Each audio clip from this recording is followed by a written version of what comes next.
Thanks so much for the nice introduction, Dan. Warm welcome.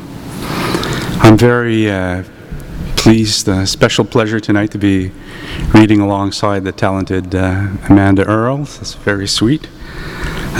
Before I begin, I just want to give you an idea of what poetry seems to be trying to do with me. I'd say I'm trying to put moments into bottles, trying to encapsulate sometimes experience, sometimes perceptions. And I'm hoping that these bottles, a person or even myself later can open it up and reanimate what's inside of it. I enjoy these open mics. There was a great open mic 2 weeks ago as well, and the people who read this evening, I perceive things and what they're saying. I try to open their bottles and see if I can see through their eyes. All kinds of nuggets of awareness shared when we do that. So I think it's only fitting I should begin my reading with a poem I wrote last week entitled Open Mic. This one's dedicated to 3 Ottawa poets who will remain unnamed, whose lives have been discreetly raided in order to create a composite voice for this poem. So if you recognize yourself in there, that's probably you. But no one will know. It's called Open Mic. 1. The microphone waits, patient, a soft lighthouse of electron hiss. As you step up to read, all the flaws will stand out, sharp porcupine quills. Gulp down uncertainty at this bottom of an ocean. Push forward far, your stranger's naked voice bleeds at the mouth. This burning microphone reveals too much. A sting of shame mixes with a wild fever that hidden trembles. We who listen usually don't judge either way. The room's filled with equanimity, far as you might run. 2. We see what thin edge you use to scrape away dead from living skin. Our secretions play audience, a lenient hope cheers on. The recurring twists of gut, the insecure hatches, the loose and wobbly ropes bring a nausea that requires attention of a different kind. Your gunpoint return, cursing the need, shaping the ears that tries to find sight. Cold beer afterwards spins the edge right off. 3. Back home later, the empty room throws you to the carpet. Tired of drama, you sneeze at the dust. Eyelids then close to better listen to the voice modulations that bubble up. Time perforates unsacred, full of holes you seep through. You remember to bless all others who've ever seen this place until the next reading.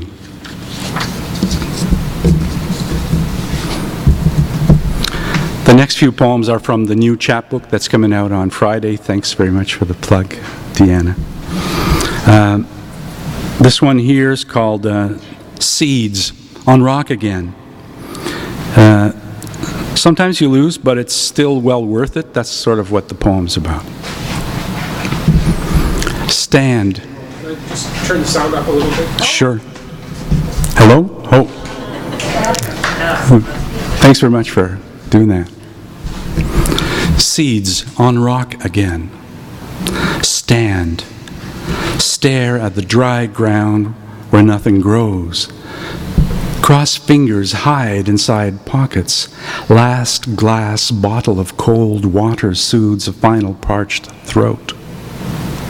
Enough to fuel a desperate play, one meant to unhinge either us or these locked doors. Holes in our bunker's roof after that last barrage. A light rain comes in to press against our cheeks. This almost mist almost caresses. There's a surprising freedom near the end. We might catch fire before it's over. That's when you'll be able to see us. This tarot card looks different from the inside. At the playground, abandoned toys invite us to play with similar abandon. We try to break time's anvil, in theory unbreakable. Children's stories for this knife's burning point. We hold every breath and each other close to our chests. Acts of happiness here, gifts of courage to each other. The wild garden's colors, strong, clear, dare us to find ways to give as much. When we sing, all else fades. Our harmony becomes everything.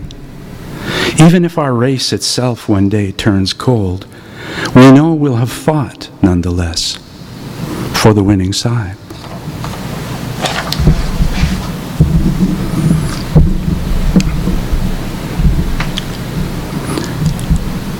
When events force a change in your life sometimes, you have to start over and go to a new world, like Columbus. Columbus had one of those spy glasses, right? So this one's called lenses at both ends. Everywhere, the old home's gone. At the umbilicus, uncertainty engages the game. Those preposterous red blossoms on the tallest branches, rest assured, don't know your name either. All this innocent vegetation takes green for granted.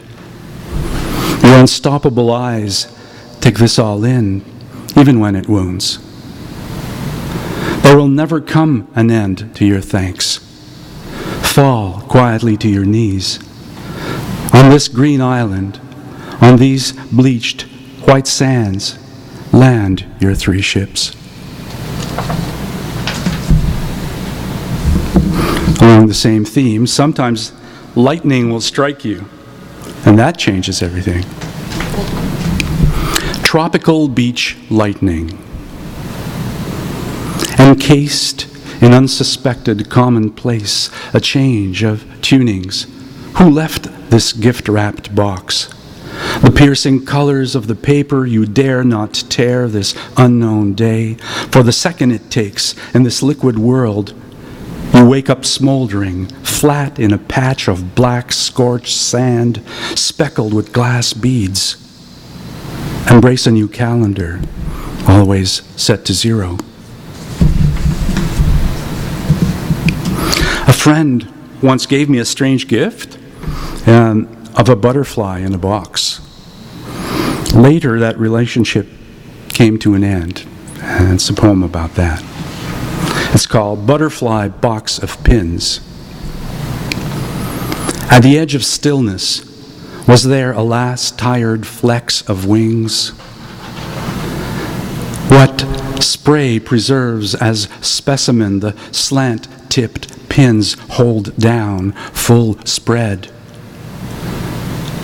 What you meant by this gift? Where it fell off the bookcase, a broom gathers glass shards, pins still in place. Its empty box finds the trash can. I hear the complaining garbage truck, the insect presumed missing. Excuse me.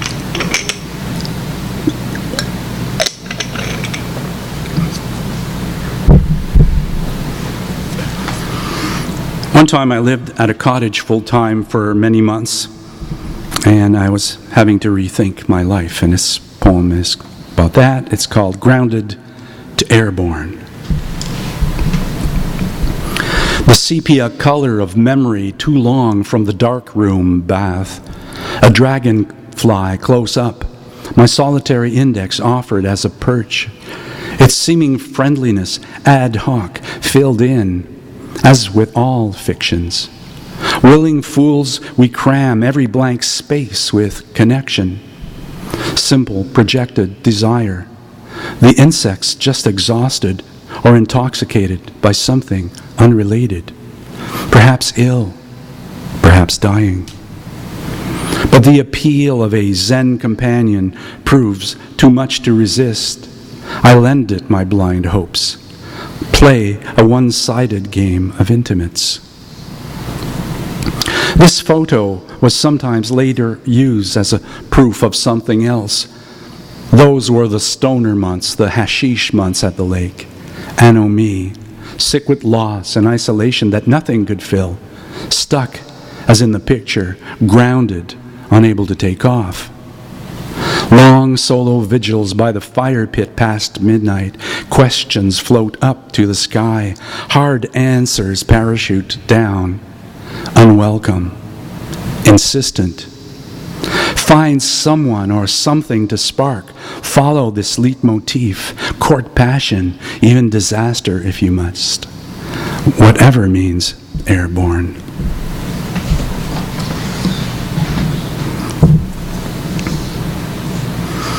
This next one's the story of something that happened when I was a very young child. It's called TV Causes Violence. His breath smells, stinks of beer burps and sour whiskey. His large flustered face too close to mine. He slurs and coos in baby noises, insults my mature preschool ears and the proud cowboy I've recently become. On my hat's a sheriff's star, and in my holster a chrome toy six-shooter.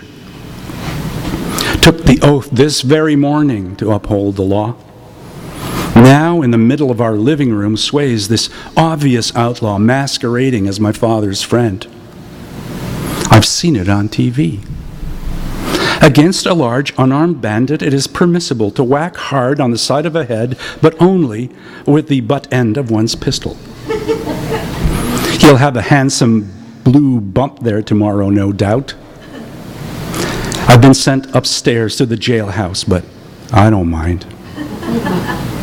5 times my size, that smelly thug will think twice before messing with the law again in my hometown.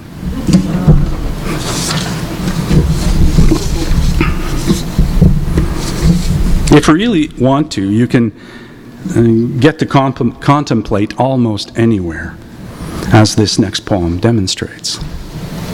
It's called What's Hazed and Not. Stapled by his clothes to the plywood sheet, held up there immobile.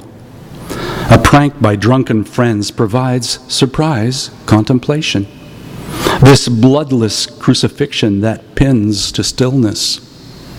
One furious pull and he could free himself. But the night sky is rich with Milky Way. What's so wrong about hanging up here for a moment, savoring the view?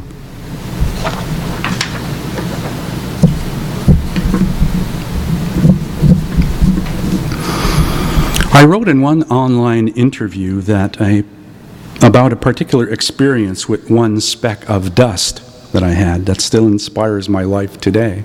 Sounds weird. This poem is about that speck of dust. Winter's Day by the attic window. It might not seem like much, or even much less than that. You might not guess or know what a single mote of dust suspended in midair by heat of the sun and rotating slowly on itself like a minute asteroid hovering indefinitely at eye level might mean. Or how such an insignificant thing might manage to pack such a wallop in a life. But I prefer to imagine you definitely could.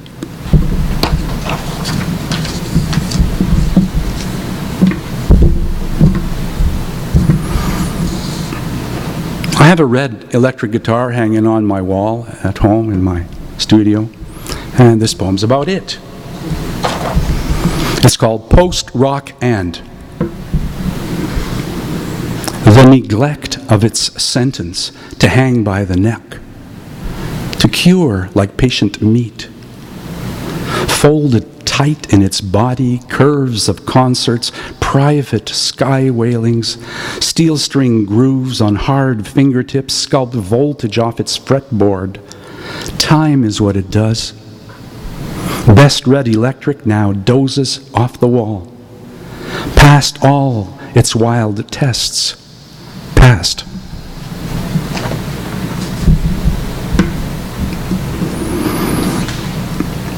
Those who know me know that I went through a health thing last year, cancer, and it made me resurrect this old poem.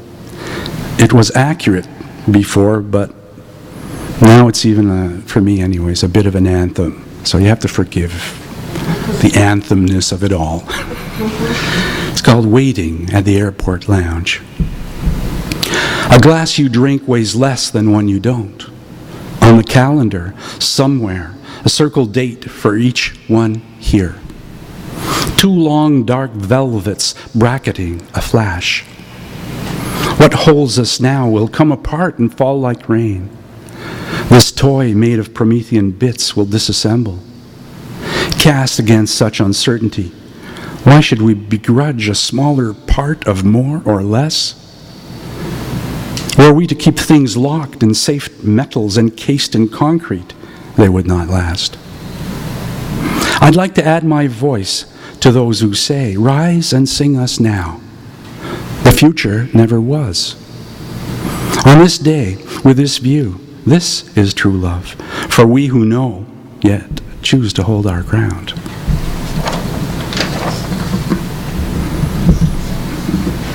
This next one needs a little bit more of an explanation. I'm collaborating in writing a chapbook with Pearl Peary, and she sends me a poem, and I use my imagination and change things and send it back, and she puts it through the Klingon translation and then back to English, and then massages it, and then sends it back to me, and it's completely different than what came before. It's insanely different. But it's also a lot of fun, it's very playful. So this one here is one of those 14 poems that appear in that chapbook. It's coming out about a month from now.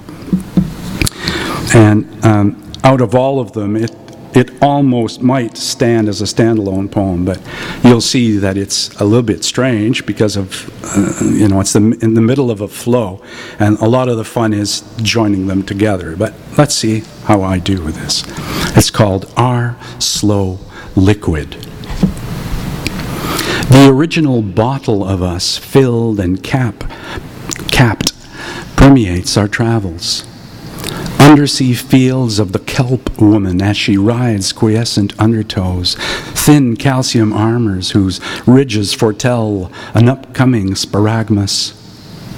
Even landlocked prey will plead with many-faced little girl gods. What we stomach laughs out loud. Weak acid drips harmless off skin. A stack gathers to attack a lining that shrugs away. Shaken by what should stir, the edge curves around the globe. Tidings on this stage. This known story still surprises. The map or mapless number remains one small, big, whole fraction that walks from and into fog, as enjoyable as ether.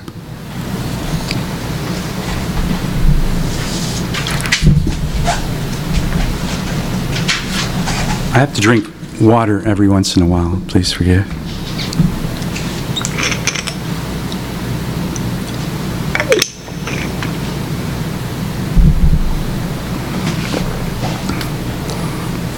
I wrote very few poems during the thick of treatment last year, and I've read this one before, but I still like it. This is one of the very few ones I wrote. It's called Knack to Promise.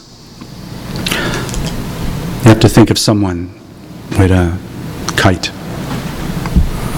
Rust strings spun transformer-like. Round my bent index anchors your paper flight. A dragon less tyrannical. Many wishes tax the voltage of your talisman powers from this place. Mine's to know what you know. Mine is the pompous tones, I mean. I'm in a mood to hear simpler godly things. Hard decades spent asking as against your easy millennia. The fruits of this. Speak to me through mild rustlings of your paper body. Speak to me through the sun on your serpent's spine as you fly. Speak to me through the twang and hum of your taut string. Cornered to this vantage, I'm able to promise to listen and remember.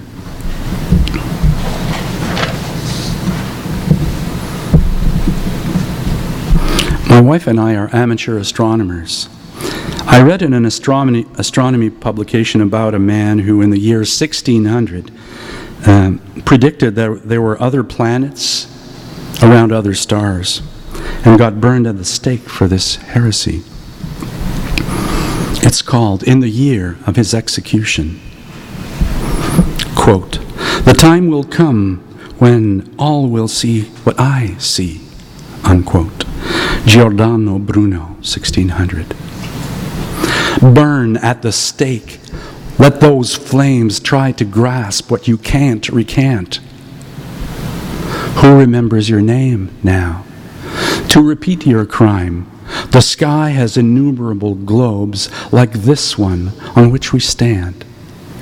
To die just for saying. Accusers flush with the name of good. At latest count, 2,000 exoplanets orbit other suns. The tally surpasses. We see you, Signore Giordano, you and what you saw.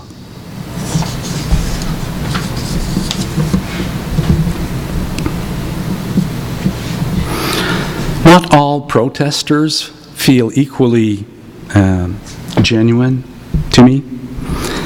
Some seem addicted to public attention overmuch. This poem's about that.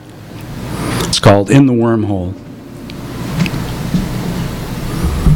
Most days he's planted, buried on purpose up to his neck, to protest restrictions on artistic freedom.